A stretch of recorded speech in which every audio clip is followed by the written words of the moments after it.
tudo bem com você? Continuando aqui o nosso estudo do livro Grande Conflito, edição missionária, que em breve vamos distribuir em todo o mundo. Chegamos ao capítulo 21, que tem como título A Mensagem. Eu vou destacar aqui alguns trechos para você, mas seria bem importante que você lesse em sua Bíblia Apocalipse capítulo 14, especialmente os versos 6 a 12, porque aqui Ellen White fala sobre as mensagens dos 3 anjos. E ela diz assim: eles não fizeram nenhuma tentativa de converter as pessoas a uma seita. Trabalhavam em meio a todos os grupos e denominações. Quando viram que seu direito de investigar as profecias estava sendo retirado, sentiram que sua lealdade a Deus não permitiria que se sujeitassem. Assim, sentiram-se justificados em se separar. No verão de 1844, cerca de 50 mil haviam deixado suas igrejas. Ela continua falando aqui sobre o movimento milerita, que, como vimos no vídeo anterior, alcançou várias partes do mundo. Na Inglaterra, Wolff; na América do Sul, Manuel Lacunza, um padre jesuíta que escreveu um livro sobre a volta de Jesus. Eu tenho esse livro, mostrei para vocês no vídeo anterior. Nos Estados Unidos, obviamente, Miller e seus amigos ali, as pessoas que aceitaram seus estudos da Bíblia, passaram a ser chamadas de mileritas. Inicialmente não tinham a intenção de fundar uma nova igreja, um novo movimento, uma seita ou algo assim. Eles queriam que pessoas de todas as igrejas tivessem contato com essa mensagem e pudessem aceitar. Então os mileritas pertenciam a várias denominações. Agora, quando o direito deles de estudar a Bíblia e de seguir aquilo que estavam estudando começou a ser cerceado, eles passaram a se retirar dessas igrejas, de modo que, como diz aqui, em 1844, cerca de 50 mil pessoas haviam deixado suas igrejas e se unido ao movimento milerita. Na página 162 eu leio assim: todos aqueles que silenciam a convicção do dever, porque ela interfere em seus desejos, acabam por perder a capacidade de diferenciar entre a verdade e o erro, separam-se de Deus. Quando as pessoas rejeitam a verdade divina, a igreja fica em trevas, a fé e o amor esfriam e começam os conflitos. Os membros das igrejas concentram seus interesses em iniciativas mundanas e os pecadores se tornam mais endurecidos em sua rebelião. Ela fala aqui sobre o perigo de rejeitar a luz que Deus concede. Se você entende a vontade de Deus para a sua vida e rejeita e não coloca isso em prática na sua vida, o que acontece é que você vai endurecendo o coração. Com o tempo você não ouve mais a voz do Espírito Santo. Eu vou reler isso aqui porque é muito importante. Todos aqueles que silenciam a convicção do dever, porque ela interfere em seus desejos, acabam por perder a capacidade de diferenciar entre a verdade e o erro. Separam-se de Deus. O que é mais importante, a vontade de Deus ou os meus desejos? Se eu tenho algum tipo de pecado que eu reconheço como sendo pecado, mas eu procuro mantê-lo, acariciá-lo, como se diz, eu estou, assim, escrevendo uma triste história de afastamento do Senhor. E a minha consciência ficará cada vez mais obscurecida. Precisamos acolher a verdade, a luz que Deus nos dá, e pedir forças para Deus para colocar nossa vida em conformidade com essa vontade revelada. Muitos desencorajavam o estudo das profecias, alegando que os livros proféticos eram selados e não podiam ser compreendidos. Quantas pessoas falam isso hoje também, né? Para que estudar o Apocalipse? Para que estudar as profecias? Não dá para compreender, são mistérios. A Bíblia, o Apocalipse, começa justamente dizendo assim: revelação de Jesus Cristo, a qual Deus lhe deu para mostrar a seus servos as coisas que brevemente devem acontecer. É uma revelação de Jesus Cristo, portanto não é para ficar ali oculta, não ser estudada. Aqueles que estudam com oração as profecias compreendem a vontade de Deus. Vários depositavam sua confiança nos pastores e se recusavam a ouvir. Alguns se convenceram da verdade, mas não ousaram anunciá-la por medo de serem expulsos da sinagoga, como está em João 9:22. Ellen White compara aqui com os judeus do primeiro século que recusaram aceitar Jesus como Messias, as verdades que Jesus estava proclamando, porque tinham medo de ser expulsos, tinham medo de perder talvez alguns favores, alguns benefícios. A mensagem que Deus enviou para provar a igreja revelou quantos haviam colocado suas afeições neste mundo em vez de amar a Cristo. A recusa em dar ouvidos ao primeiro anjo foi a causa da terrível condição de mundanismo, apostasia e morte espiritual que predominou nas igrejas em 1844. A mensagem desse anjo simbólico, na verdade é uma proclamação feita por um povo, ela visava também despertar as pessoas das igrejas para se prepararem para a volta de Jesus. Mas ao recusarem essa proclamação, essa pregação, esses cristãos nominais acabaram se tornando cada vez mais mundanos, como diz aqui, mais secularizados, mais distantes da palavra de Deus. A segunda mensagem. Em Apocalipse 14, um segundo anjo vem depois do primeiro, proclamando: caiu a grande Babilônia, que fez todas as nações beberem do vinho da fúria da sua prostituição. Essa Babilônia, Ellen White mesmo diz aqui que o termo Babilônia vem de Babel e significa confusão. Nas Escrituras designa várias formas de religião falsa ou apóstata. Apocalipse 17 retrata a Babilônia como uma mulher, imagem que a Bíblia usa como símbolo da igreja. A boa mulher representando uma igreja pura e uma mulher imoral, a igreja apostatada. Sim, o Apocalipse é o livro dos contrastes. No capítulo 12 a gente tem ali uma mulher vestida do sol, uma mulher virtuosa, que representa o povo de Deus fiel à sua palavra, fiel ao seu marido, que é Jesus Cristo, simbolicamente falando. Já em Apocalipse 17 é apresentada uma prostituta, uma mulher identificada como Babilônia, tem suas filhas inclusive, portanto aquela que se afastou do noivo, Jesus, e abraçou os poderes deste mundo e infelizmente acabou se identificando com Satanás. Então, confusão, Babel, confusão doutrinária. E essa mulher adúltera espalhou essa confusão doutrinária, essas mentiras, esses dogmas, representados aqui como o cálice contendo o vinho da sua prostituição. Ela embriagou as nações do mundo, ela conseguiu levar as pessoas a um torpor espiritual. Como a mulher que trai o marido, assim você tem sido infiel comigo, ó comunidade de Israel, declara o Senhor. Jeremias 3, verso 20. Você, mulher adúltera, prefere estranhos ao seu próprio marido, Ezequiel 16, 32. Ezequiel 16, um capítulo muito triste, que mostra realmente a perversão de Israel, que se afastou de Deus e acabou se envolvendo com amantes. É o símbolo da perversão espiritual, da apostasia, do abandono da verdade da palavra. O apóstolo Tiago disse: adúlteros, vocês não sabem que a amizade do mundo com o mundo é a inimizade com Deus?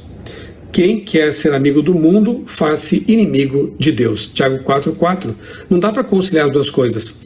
Ou você está com Deus e você serve a Deus e obedece sua palavra, ou você vai amar o mundo, as práticas pecaminosas que há no mundo, a confusão ideológica que há no mundo. Não dá para conciliar as duas coisas. Jesus foi claro em dizer que não se pode servir a dois senhores.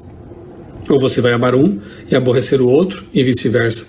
Então nós temos que amar a Deus sobre todas as coisas e obedecer aos mandamentos de Deus, à vontade expressa de Deus em sua palavra. Babilônia também é acusada de conexão ilícita com os reis da terra. Ao deixar o Senhor para trás e se aliar aos pagãos, a igreja judaica se tornou prostituta e Roma, ao buscar o apoio dos poderes mundanos, recebeu a mesma condenação. Babilônia é a mãe das prostitutas. Suas filhas devem ser igrejas que se apegaram aos seus ensinos e seguem seus exemplos de sacrificar a verdade a fim de formar uma aliança com o mundo. Essas filhas até deixaram a casa da mãe, mas levaram esse vinho adulterado, as doutrinas corrompidas que a mãe sustenta. A mensagem anunciando a queda de Babilônia deve se aplicar às organizações religiosas que foram puras, mas se tornaram corruptas. Como essa mensagem ocorre após a advertência de juízo, precisa ser dada nos últimos dias. Logo, não pode se referir apenas à igreja romana, pois ela está em condição decaída há muitos séculos. Então essa proclamação especialmente é para as igrejas que vieram lá de Roma, da casa da mãe, mas que se corromperam ao longo do tempo. Como essa mensagem fala em juízo, essa mensagem é para o tempo do fim. Além disso, o povo de Deus é chamado para sair de Babilônia. Portanto, de acordo com esse texto bíblico, muitos que fazem parte do povo de Deus ainda devem estar em Babilônia. Em quais organizações religiosas encontramos hoje a maioria dos seguidores de Cristo? Nas igrejas que professam a fé protestante. Quando essas igrejas começaram, elas se posicionaram com toda a nobreza em prol da verdade. E a bênção de Deus estava com elas, como nós vimos já aqui no livro mesmo, Grande Conflito, a respeito dos luteranos, a respeito dos anabatistas, dos puritanos. Realmente um movimento guiado por Deus, mas infelizmente, como Ellen White mesmo aqui diz nesse capítulo, à medida que os líderes desse movimento foram morrendo, a primeira geração foi morrendo, os que prosseguiram não continuaram em sua pesquisa da Bíblia, não continuaram com esse desejo de colocar a vida em conformidade com a palavra de Deus, eles foram mantendo a tradição. E infelizmente o protestantismo, a reforma, acabou enfraquecendo por conta disso. Quando essas igrejas começaram, elas se posicionaram com toda a nobreza em prol da verdade, mas infelizmente elas caíram por causa do mesmo desejo que arruinou Israel, a vontade de imitar as práticas dos descrentes e de conquistar a amizade deles. O amor do mundo, como Tiago aqui condena, né? O primeiro afastamento. De que maneira a igreja se afastou da mensagem simples do Evangelho, tornando-se semelhante ao paganismo, para que os pagãos aceitassem o cristianismo com mais facilidade? Então, ao fim do segundo século, a maioria das igrejas assumiu nova forma. Quando os antigos discípulos desceram à sepultura, seus filhos, assim como os novos conversos, se levantaram e remodelaram a fé. Uma inundação pagã assolou a igreja, carregando seus costumes, suas práticas e seus ídolos para dentro dela. A religião cristã conquistou o favor e o apoio dos governantes seculares. Milhares aceitaram a forma de cristianismo, mas muitos permaneceram basicamente pagãos, adorando seus ídolos em segredo. Uma vida dividida, infelizmente. E mais no final aqui do capítulo, eu leio o seguinte: antes da vinda do Senhor, Satanás trabalhará com todo o poder, com sinais, com maravilhas enganadoras. E aqueles que rejeitaram o amor à verdade, que os poderia salvar, serão deixados para aceitar o poder sedutor, a fim de que creiam na mentira. 2 Tessalonicenses capítulo 2, 9 a 11.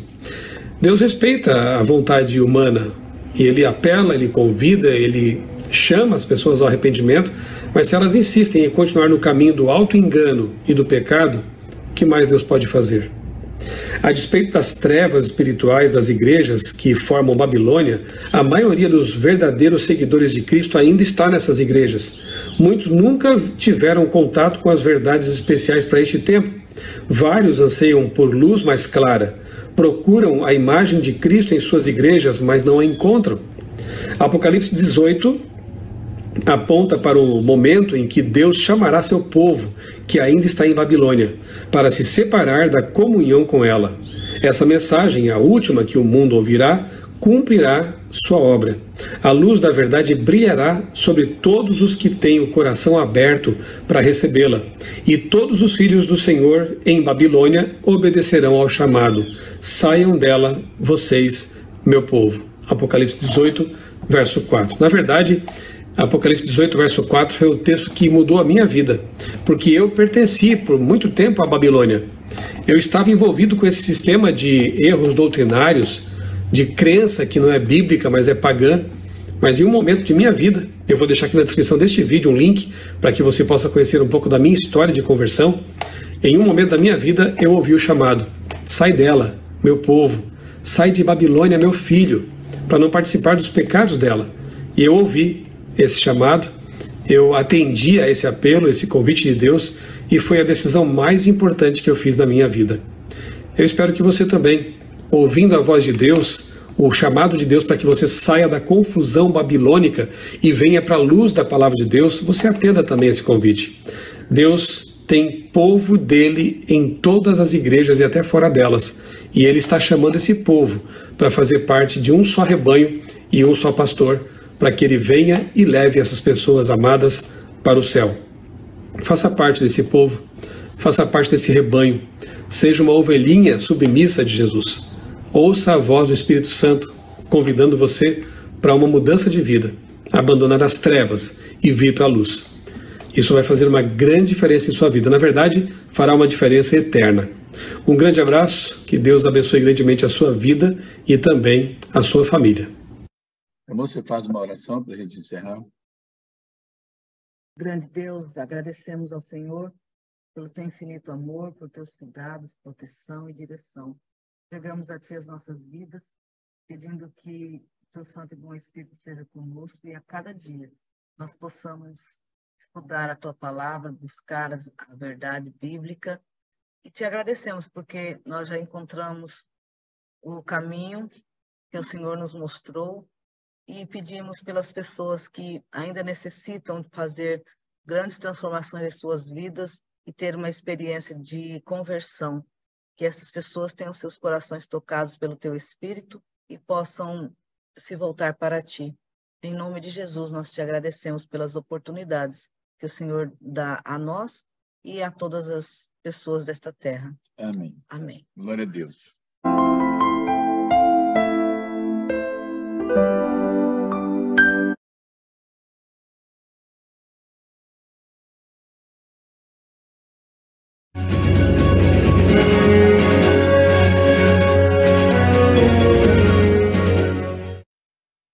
Olá, tudo bem com você?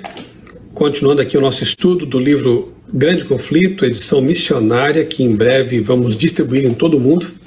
Chegamos ao capítulo 21, que tem como título A Mensagem. Eu vou destacar aqui alguns trechos para você, mas seria bem importante que você lesse em sua Bíblia Apocalipse capítulo 14, especialmente os versos 6 a 12, porque aqui Ellen White fala sobre as mensagens dos 3 anjos. E ela diz assim: eles não fizeram nenhuma tentativa de converter as pessoas a uma seita. Trabalhavam em meio a todos os grupos e denominações.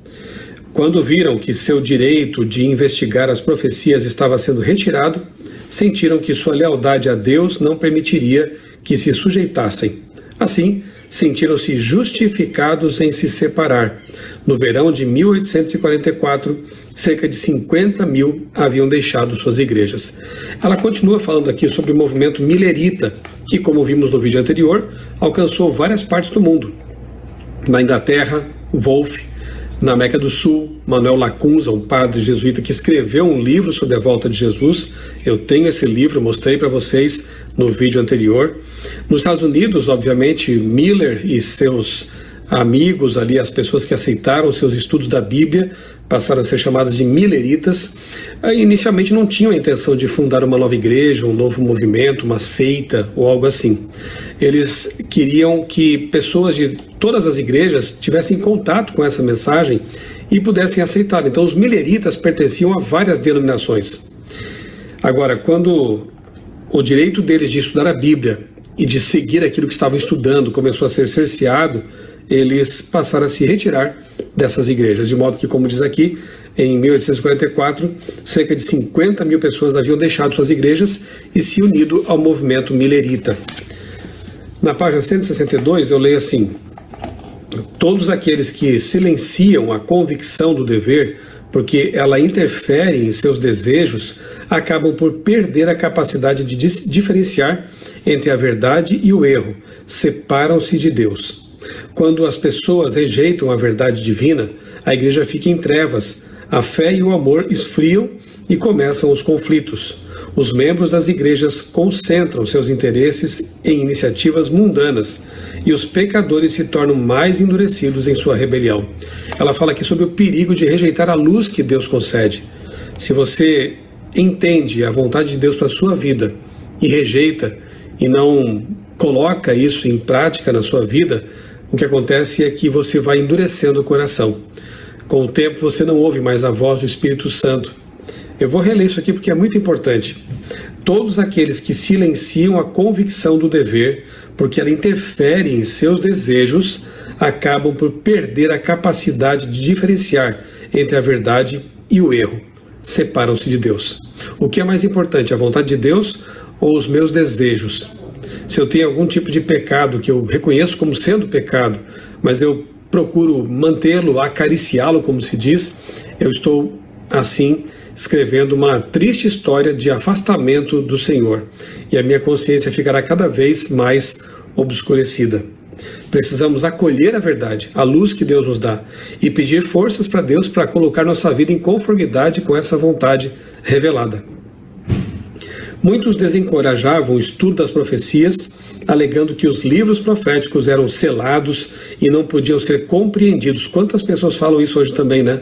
Para que estudar o Apocalipse? Para que estudar as profecias? Não dá para compreender, são mistérios.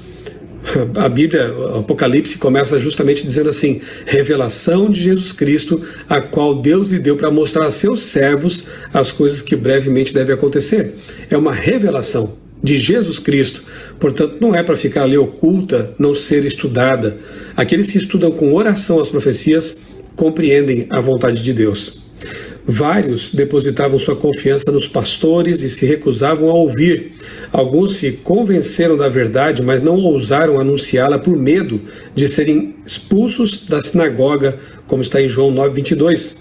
Ellen White compara aqui com os judeus do primeiro século que recusaram aceitar Jesus como Messias, as verdades que Jesus estava proclamando, porque tinham medo de ser expulsos, tinham medo de perder talvez alguns favores, alguns benefícios.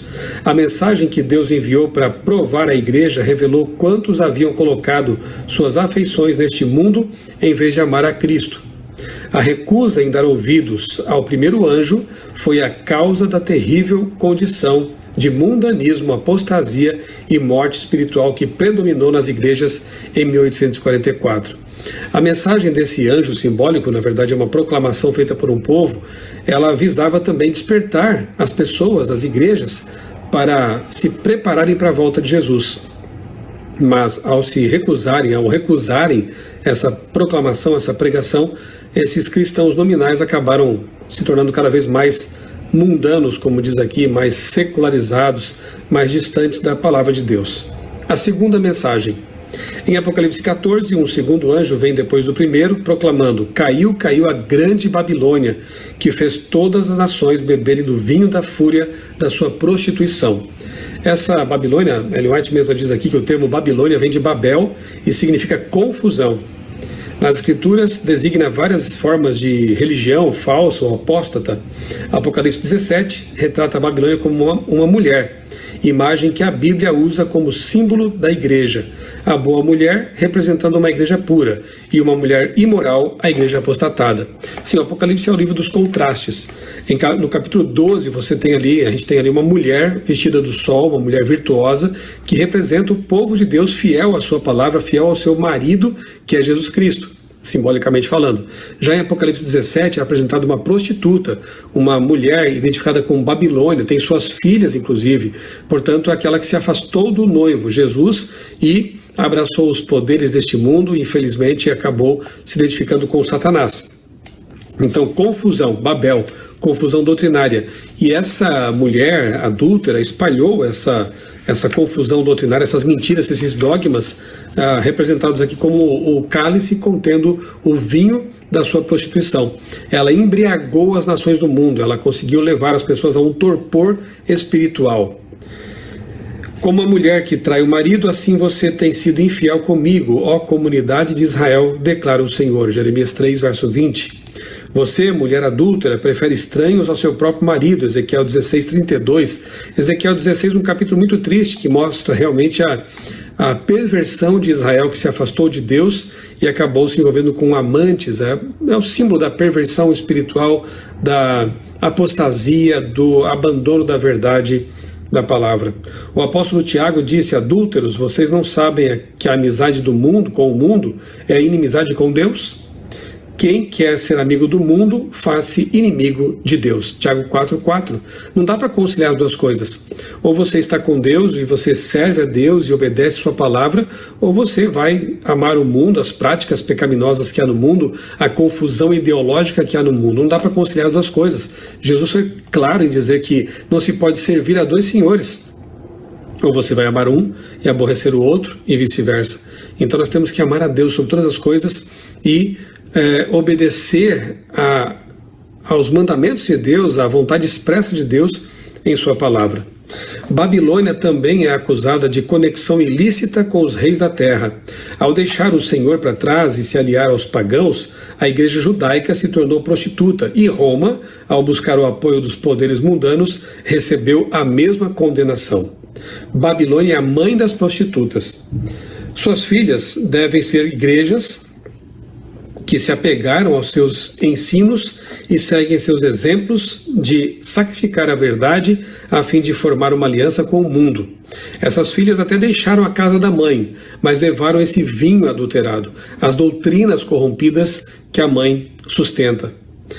A mensagem anunciando a queda de Babilônia deve se aplicar às organizações religiosas que foram puras, mas se tornaram corruptas.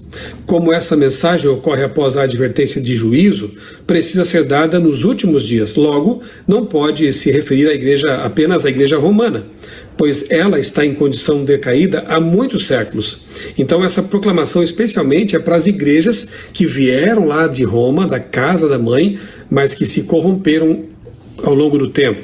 Como essa mensagem fala em juízo, essa mensagem é para o tempo do fim.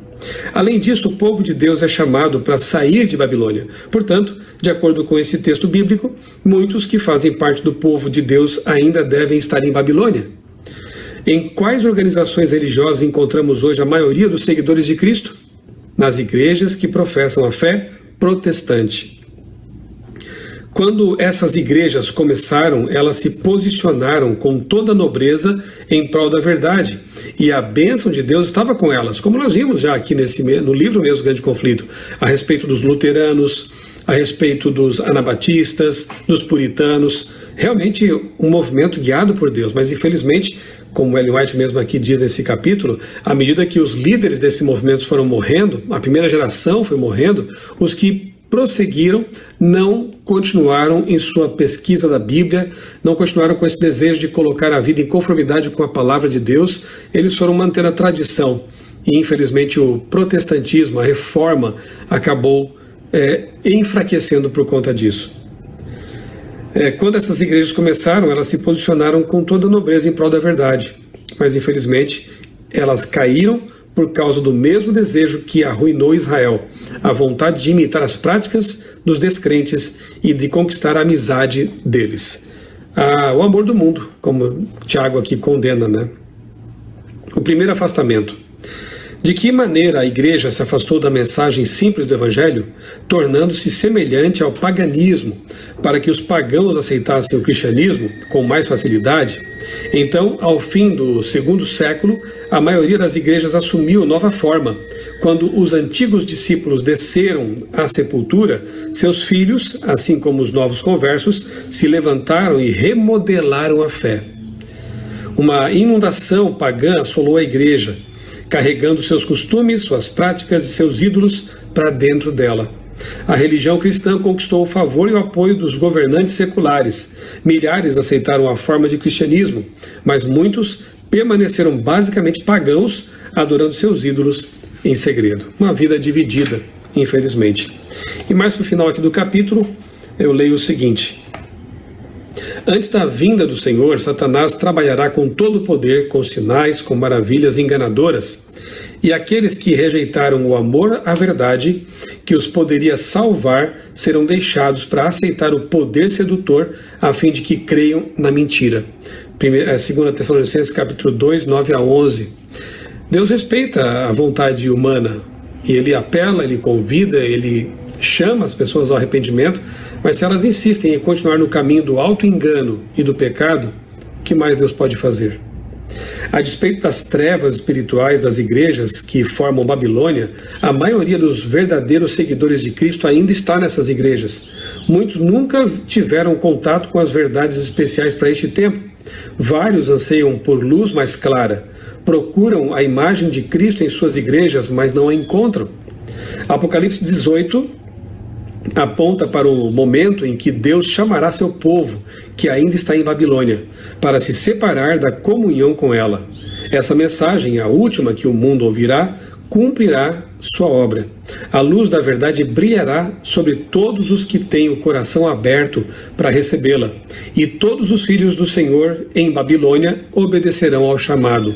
Saiam dela, vocês, meu povo. Apocalipse 18, verso 4. Na verdade, Apocalipse 18, verso 4 foi o texto que mudou a minha vida, porque eu pertenci por muito tempo à Babilônia. Eu estava envolvido com esse sistema de erros doutrinários, de crença que não é bíblica, mas é pagã. Mas em um momento de minha vida, eu vou deixar aqui na descrição deste vídeo um link para que você possa conhecer um pouco da minha história de conversão.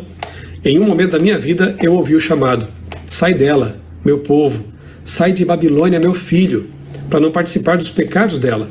E eu ouvi esse chamado, eu atendi a esse apelo, esse convite de Deus, e foi a decisão mais importante que eu fiz na minha vida. Eu espero que você também, ouvindo a voz de Deus, o chamado de Deus para que você saia da confusão babilônica e venha para a luz da palavra de Deus, você atenda também esse convite. Deus tem povo dele em todas as igrejas e até fora delas. E ele está chamando esse povo para fazer parte de um só rebanho e um só pastor, para que ele venha e leve essas pessoas amadas para o céu. Faça parte desse povo, faça parte desse rebanho, seja uma ovelhinha submissa de Jesus. Ouça a voz do Espírito Santo convidando você para uma mudança de vida, abandonar as trevas e vir para a luz. Isso vai fazer uma grande diferença em sua vida. Na verdade, fará uma diferença eterna. Um grande abraço, que Deus abençoe grandemente a sua vida e também a sua família. Você faz uma oração para a gente encerrar? Grande Deus, agradecemos ao Senhor pelo teu infinito amor, por teus cuidados, proteção e direção. Chegamos a ti as nossas vidas, pedindo que teu Santo e Bom Espírito seja conosco e a cada dia nós possamos estudar a tua palavra, buscar a verdade bíblica.